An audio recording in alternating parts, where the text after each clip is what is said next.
Chapter 3. Just then, Tara looked up over Darcy's shoulder. "It's about time," she said suddenly. "Where you been at, Coop?" Darcy was grateful to see Cooper Hodden, Tara's boyfriend. She hoped Tara would drop the subject of the cookout. As Cooper approached the table, Darcy noticed he smelled of grease. A hand-shaped smudge of oil was streaked across the bottom of his dark blue work shirt. What surprised Darcy most was the angry scowl on his face.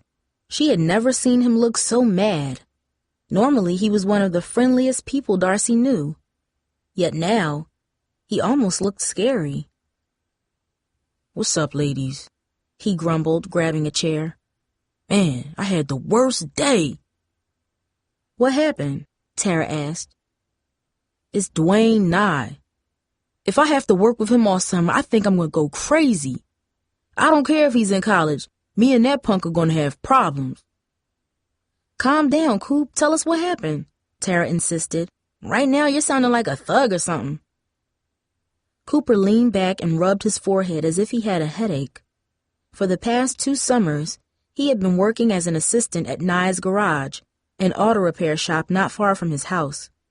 Darcy knew he planned to become a mechanic. He had joked about it many times. "The way I see it, people always going to need someone to fix their cars, so if I become a mechanic, I'll always have work and get paid.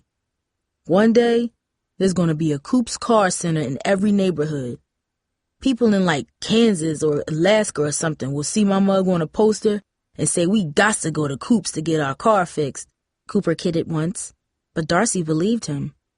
Cooper might not have been the best student at Bluford, but he had more street smarts than anyone Darcy knew. He also had the magic ability to get along with almost everyone, and Cooper was already a skilled mechanic. He kept his old pickup truck running like brand new. Darcy had gone many places in the truck thanks to Cooper's skill, yet now, sitting at the table, he seemed ready to break something, not fix it. "The problem ain't my job, it's Dwayne, the owner's son. Since that boy got back from college, he acts like he can run the place, looking down at the rest of us like he's better than we are. Just 'cause he went to prep school and his dad's got money," Cooper said, shrugging his shoulders. "What happened, Coop?" "Dude lied and got me in trouble. That's what happened." "Huh?" "This afternoon, Mr. Nye asked me to set up 3 giant displays full of oil cans. It took me 2 hours to get it exactly the way he wanted them. Then Dwayne comes along, knocks the display over, and blames it on me. Cans were rolling everywhere, knocking into things. It was embarrassing, and Mr. Nye thinks it's my fault." "Why didn't you tell him what Dwayne did?" Darcy asked. "I tried, but he don't want to listen to me or anyone right now. He lets Dwayne run the show. Dude don't do jack around the place except for cause trouble and boss us around. None of the guys want to say anything because they're afraid they'll lose their jobs, so they keep their mouths shut. I think you should just quit. That job ain't worth you being upset all summer. This is the 3rd time Dwayne started trouble with you," Tara said. "Besides, there's gotta be some other place you can work, Coop." "I know what you're saying, but I'm not running away from him. Mr. Nye ain't that bad, and Dwayne will be headed back to college in the fall anyway, so I just gotta stick it out until then. But I tell you, if he keeps pushing me, one of these days, I'm gonna push back." "You stop talking like that, Coop," Tara cut in. "That Dwayne can't get to you unless you let him. He can do and say whatever he wants, but that don't mean you gotta let it get to you." "Girl, I'm trying, but it ain't easy," Cooper said bitterly. He went on for several minutes about Dwayne and how he was always on his cell phone talking to girls while he was supposed to be working. "Dude is nothing but a show-off. It's like everything he does is just to let everyone else know he's the man. His yellow sports car, his expensive sunglasses, even his girlfriends are like that." Something in Darcy's mind clicked. Darcy had never met Dwayne Nye, but the description sounded familiar, too familiar. "Yeah, well, his daddy's money in college don't make him a man. Just 'cause he didn't go to Bluford don't mean he's any better than the rest of us. Sounds like someone needs to tell him that, you know what I'm saying?" Tara said, crossing her arms on her chest. "You got that right," Cooper nodded. "But while I'm working there, it ain't gonna be me." "I can't believe it," Darcy said finally. Coop, was Dwayne wearing a black shirt today? Yeah, how'd you know? Does he drive a yellow Mazda? Girl, are you psychic or something? Tara asked. Darcy's heart sank. No, I saw him today at Scoop's. He's the one who's going out with Prasanna Meeks. Oh, no. She didn't just say that, Cooper said, glancing briefly at Tara. Girl, are you serious? She's serious, all right, Tara replied, absorbing what Darcy had just said. Darcy was just telling me that Dwayne and Prasanna were putting on a show for everybody. A show? They were all over each other in front of everyone at Scoop's. For real? Oh, that's nasty. It was gross, Coop, Darcy agreed. Real gross. Man, you know Tara and I don't like Prasanna, but she's dating the wrong person. That dude is no good. Tara turned to Darcy and shook her head. I guess you got the answer to your question. You have to talk to her, but I still doubt she's going to listen. Darcy nodded. You're probably right, but I gotta try. She would do it for me, Darcy admitted, remembering the day Prasanna tried to warn her about Brian. Tara and Cooper looked at each other as if they were confused by Darcy's comment. Are you sure? Cooper asked finally. I don't mean to be rude, Darcy, but the last thing I remember Prasanna doing for you was when she tried to break you and Hakeem up. She don't seem to care about anyone but herself. Coop, why you gotta bring that old stuff up? Tara snapped. I'm just saying the truth. That girl don't have a nice bone in her body. You're wrong, Coop. You used to say the same thing about me before we became friends. And look at us now, Darcy said. Both of them turned and looked at her as if she was speaking another language. Prasanna's rude sometimes, but she's not a bad person. She came to my grandmother's funeral, and I know for a fact that if she thought I was in trouble, she'd try to help me. I gotta do the same thing for her. Whatever you say, girl, it's all you, Cooper replied, looking a little hurt. Darcy felt Tara studying her. She looked like she spotted something that disturbed her, yet she was quiet for several long seconds. Darcy looked at her watch. It was nearly 9 o'clock. So you gonna be with us on July 4th or what? Tara asked, breaking the silence. Darcy hesitated. She did not want to go, but she had no excuse. She could feel Tara's and Cooper's eyes boring into her. Come on, Darcy. Jamie's gonna be there with Des, Cooper added. Darcy shifted uncomfortably in her seat.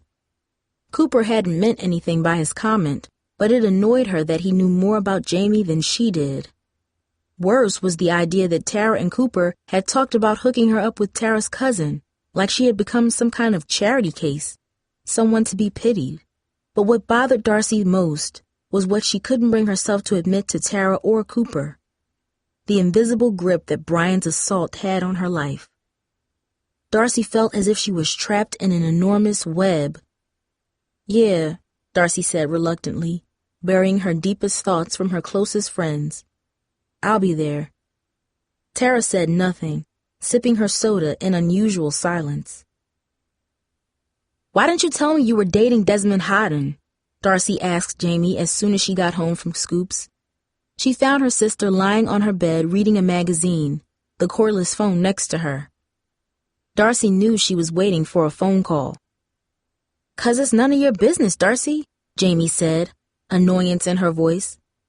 "You're not Mom. I don't have to ask permission from you. Besides, when you started seeing that guy Brian after Hakeem moved away, I didn't see you talking to anyone about it. You still don't mention it. So don't start lecturing me about how I gotta tell you everything that I do." Darcy winced. What Jamie said was true, but she had no idea why Darcy hadn't mentioned the details about what really happened with Brian the last time they were together. "Just don't go there, Jamie. It's completely different." "It's not different, Darce, and you know it. Ever since Grandma got sick, you started treating me like I'm just a kid who's always doing something wrong. Like I need you as a babysitter 24/7 or something. Sometimes I swear it's like you think you're perfect and I'm just a total screw-up," Jamie said, tossing the magazine aside. That's not what I'm saying, Darcy said, trying to calm her sister's growing anger. It's just that sometimes you get in over your head. I knew it. You always go back there. Yeah, I did some dumb stuff last year, I admit it. But that's ancient history now. It was almost a year ago when all that happened. Can't believe you're still dragging that out every time we get in an argument. Try 6 months ago, Jamie. Whatever, Jamie hissed, as if just talking to Darcy was exhausting. So what do you want, Darcy? Do I need to check in with you wherever I go? Maybe ask permission so Des and I can go somewhere? 'Cause if that's what you want, you ain't getting it, Jamie declared defiantly. Darcy shook her head. Part of her understood what Jamie was saying, and it was true that Desmond Hoddam was someone Darcy could easily keep an eye on. But then another part of her could not get away from how young her sister looked sitting on the bed. She was just 14, not even in high school yet. She'd be a freshman at Bluford this fall. So would Desmond. Just the idea of Jamie being alone with a boy made Darcy's head pound with worry. She could almost see someone like Brian trying to get Jamie alone. It was as if her nightmare had been recorded on a tape that played over and over in Darcy's head. Jamie, all I want is for you to be careful with whatever it is you're doing, okay? I'm not stupid, Darcy. I know about guys. I'm not going to run off somewhere with someone I don't know. Darcy stepped back and glared at her sister. Jamie's words hit her like a kick in the stomach. Who are you to start calling other girls stupid? You're only 14 years old. Women who know a lot more than you get in trouble each day because of guys, so don't start acting like you're Miss Know-It-All. Jamie's jaw dropped. She looked stunned by Darcy's outburst. What's your problem tonight? You're acting crazy. We're talking about Des Hoddam, not some stranger. Darcy took a deep breath and tried to diffuse the anger that surged in her chest. You don't know everything that can happen, Jamie. So be smart. Tell someone what you're up to just in case something happens, and don't judge other girls who get caught up in boy troubles. They may be closer to you than you think, she said. Darcy, are you all right? Your eyes. Are you crying? No, she said firmly, rubbing her eyes, feeling the moisture in her hands. I'm just tired, that's all. I need to go to bed. Darcy left Jamie and headed to her own bedroom, dreading the night to come. The panic and night sweats would be back. Darcy could feel them coming on like a bad fever.